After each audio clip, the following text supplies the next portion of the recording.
সন্তান লাভের জন্য, বিশেষ করে নেক সন্তান লাভের জন্য গুরুত্বপূর্ণ আমল কি? খুবই দরকারি একটি প্রশ্ন।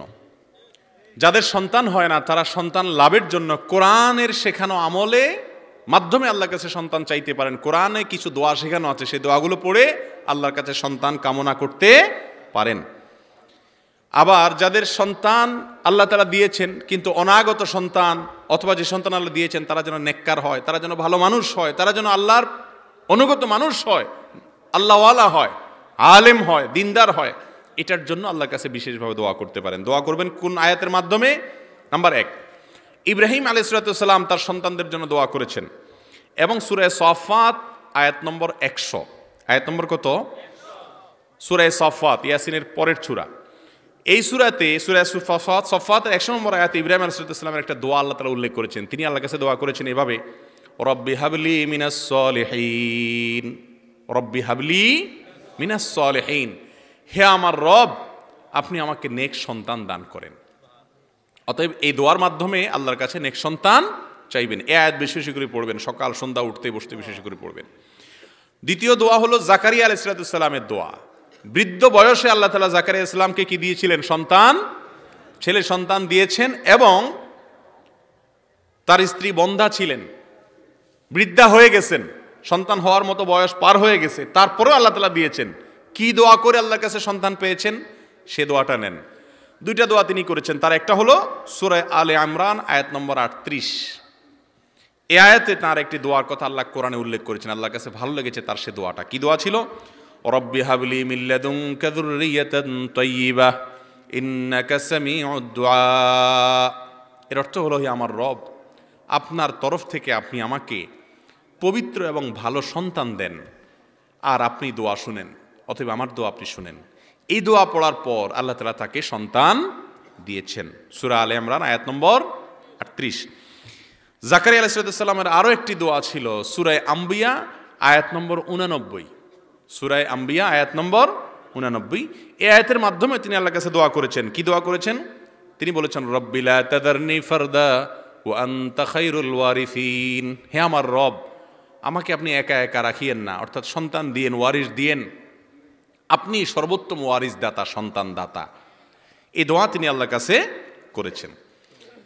4 নম্বরের দোয়া হলো সূরা ফুরকান আয়াত নম্বর 74-এর দোয়ার অংশটা, রব্বানা হাব লানা মিন আজওয়াজিনা ওয়া যুররিয়াতিনা কুররাতা আয়ুন ওয়াজআলনা লিল মুত্তাকিনা ইমামা, হে আল্লাহ আমার পরিবার, সন্তান যাই দিবেন সবাই যেন মুত্তাকি হয়, ভালো মানুষ হয়, মানুষের মতো মানুষ হয়, মুত্তাকিদের ইমাম হয়। তাদেরকে দেখলে এমন সন্তান দিবেন আল্লাহ, এমন স্ত্রী দিয়েন, এমন স্বামী দিয়েন আল্লাহ, যাদের দিকে তাকালে নয়ন জুড়িয়ে যায়, অন্তরটা ঠান্ডা হয়ে যায়, শীতল হয়ে যায়, ভালো লাগে, তারা যেন ভালো মানুষ হয়। এই দোয়াও বেশি বেশি করে পড়তে পারেন। আর সন্তান লাভের জন্য বেশি বেশি ইস্তেগফার করা। কি করা? আস্তাগফিরুল্লাহ ওয়া আতুবু ইলাইহি, অথবা সাইয়্যিদুল ইস্তেগফার বা যে কোনো ইস্তেগফার, আল্লাহর কাছে ক্ষমা প্রার্থনা করা। সূরা নূহ আল্লাহ তাআলা বলেছেন, ফাকুলতু আস্তাগফিরু রাব্বাকুম ইন্নাহু কানা গাফফারা ইউরসিলিস সামাআ আলাইকুম মিদরারা ওয়া ইউমদিদুকুম বিআমওয়ালিন ওয়া বানিনা ওয়া ইয়াজআল লাকুম জান্নাতিন ওয়া ইয়াজআল লাকুম আনহারা। এই আয়াত থেকে বোঝা গেল ইস্তেগফার করলে ইউমদিদুকুম বিআমওয়ালিন ওয়া বানিন, সম্পদ এবং সন্তান এই দুইটা দান করেন আল্লাহ তাআলা বেশি বেশি কি করলে? ইস্তেগফার করলে। এত আমল করার পরেও যদি আল্লাহ কাউকে সন্তান না দেয়, তার আল্লাহর ফয়সালা মেনে নেওয়া উচিত, আল্লাহর ফয়সালা মেনে নেওয়া উচিত। কারণ আল্লাহ রাব্বুল আলামিন যদি কোনো কিছু না দেন, এর মধ্যে আমাদের জন্য অনেক বড় মাপের কল্যাণ আছে। ছোট বাচ্চারা অনেক সময় বুঝে না, মা বাপ তাদেরকে অনেক কিছু দেয় না। মোমবাতিটা সে ধরতে চায়, মা বাপ দেয় না, জোরাজুরি করে, না দিলে কান্নাকাটি করে। বাচ্চার কান্নার স্টাইল দেখে বোঝা যায় সে ছোট মানুষ, ভাষা নাই, মুখে বলতে পারে না। যদি সে বলতে পারতো হয়তো বলতো যে আমার মা বাপের মতো এরকম পাষাণ, এত খারাপ মানুষ পৃথিবীতে আছে, একটা বাচ্চা মানুষ, আমি একটু মোমবাতিটা ধরতে চাইছি, আগুনটা এত দিল না। কি বলেন? মা বাবার না দেওয়াটা বাচ্চার কল্যাণে না অকল্যাণে? সে যত অস্থির হোক, যত কান্নাকাটি করুক, তার জন্য না দেওয়াটাই ভালো। সন্তান আল্লাহ তাআলা দিলেন একটা বিকলাঙ্গ অথবা অমানুষ, অথবা এমন সন্তান যে সন্তান হওয়ার পর আপনি বলতেন আল্লাহ এটা হওয়ার চাইতে না হওয়া ভালো ছিল। অথবা আল্লাহ তাআলা সন্তান দুনিয়াতে দিলেন না, বিনিময়ে জান্নাত দিয়ে দিলেন। লস প্রজেক্ট না লাভের প্রজেক্ট? শুধু কি লাভ? লাভের উপরে লাভ। এই জন্য আল্লাহর ফয়সালা মেনে নেওয়া এটা বড় ধরনের একটা পরীক্ষা। আল্লাহ তাআলা আমাদেরকে উত্তীর্ণ হওয়ার তৌফিক দান করুন।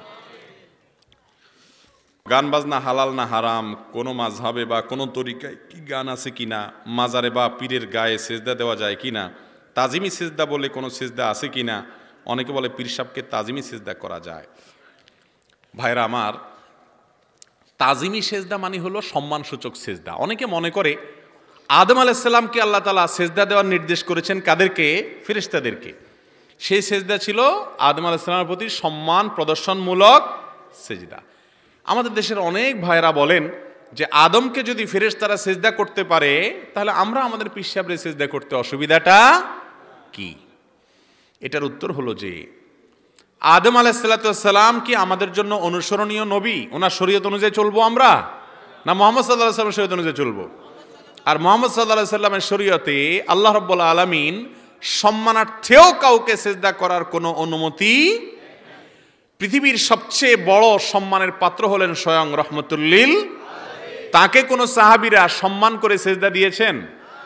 তাহলে বোঝা গেল সম্মানসূচক সেজদা এটাও শিরক। এটাও আমরা কোরআনে কারীমের একটি সূরা, সূরা ফাতিহা প্রতি রাকাতে পড়ি, ইয়্যাকা না'বুদু ওয়া ইয়্যাকা, আল্লাহ আপনারই ইবাদত করি, আপনারই ইবাদত করি। সেজদা এটা ইবাদত না? ইবাদত না।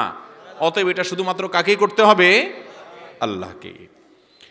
যেহেতু আমি জেনারেলের ছাত্র, অনেক কারণে মেয়েদের সাথে কথা বলতে হয়, এটা জায়েজ কিনা, অথবা সামাজিক যোগাযোগের মাধ্যমে চ্যাট করা যাবে কি না, মেসেঞ্জার বা ইমোতে মেয়েদের সাথে চ্যাট করা কেন লাগবে? যদি আপনি ছাত্র মানুষ হন, পড়াশোনা বিষয়ে কোনো লেনদেন, কোনো আদান প্রদান, কোনো কথাবার্তা, কোনো আইডিয়া শেয়ারিং করার প্রয়োজন হয়, একান্তে করবেন না। হয়তো গ্রুপ স্টাডি হচ্ছে অনলাইনে, সেখানে ছেলে মেয়েরা আছে, সেখানে যদি আপনার পর্দা রক্ষা করে কোনো আইডিয়া শেয়ার করতে চান করতে পারেন। অন্যথায় একাকী নির্জনে কথা বলা, যেটা ফিতনার দিকে নিয়ে যাবে, মনের মধ্যে বাজে চিন্তা নিয়ে আসবে, সমাজ অস্থির হবে, অশান্তির দিকে যাবে, সেটা কোনো অবস্থাতে জায়েজ। আপনার শুধুমাত্র ক্লাসমেট মেয়ে ছাত্রী আছে, ছাত্র নাই। নিয়ম হলো মেয়েরা মেয়েদের সাথে, ছেলেরা ছেলেদের সাথে আলাপ করবে এবং আইডিয়া শেয়ার করবে। ভাইরা আমার, এই কথাগুলো শুনলে আমাদের ভালো লাগে না। হুজুররা সব ওল্ড, সব সেকেলে, পুরান আমলের। এখন জগৎ কোথায় চলে গেছে, হুজুরদের খোঁজ খবর নাই। এখন হলো ভাব, শেয়ারিং, কেয়ারিং। এখন আর এই সমস্ত এই মান্দাতার আমলে এসব চলে না, নাউজুবিল্লাহ। এই চিন্তা আমাদের ভাইরা করে। এরপরে যখন এই ঐশীর মতো, ওই যে আনুষ্কা, দিহান, এই সমস্ত ঘটনা যখন ঘটে, তখন আবার মনে করে না রে, হুজুররা যেটা বলছিল কথা তো সেটাই। আল্লাহ তাআলা আমাদেরকে সময় থাকতে সাবধান হওয়ার তৌফিক দান করুন। কোরআনে আল্লাহ তাআলা বলেছেন ওয়ালা তাকরাবুজ জিনা। আল্লাহ তাআলা এখানে বলেন নাই ওয়ালা তাজনু, জিনা করিও না। আল্লাহ বলেছেন ওয়ালা তাকরাবুজ জিনা, জিনার কাছেও যেও না, কারণ কাছে গেলে জিনা অটোমেটিক হয়ে যায়, ওদিকে চলে যেতে হয় মানুষের। এই জন্য আগে থেকে বাঁধ দিতে হয়। আল্লাহ আমাদের বুঝার তৌফিক দান করুন।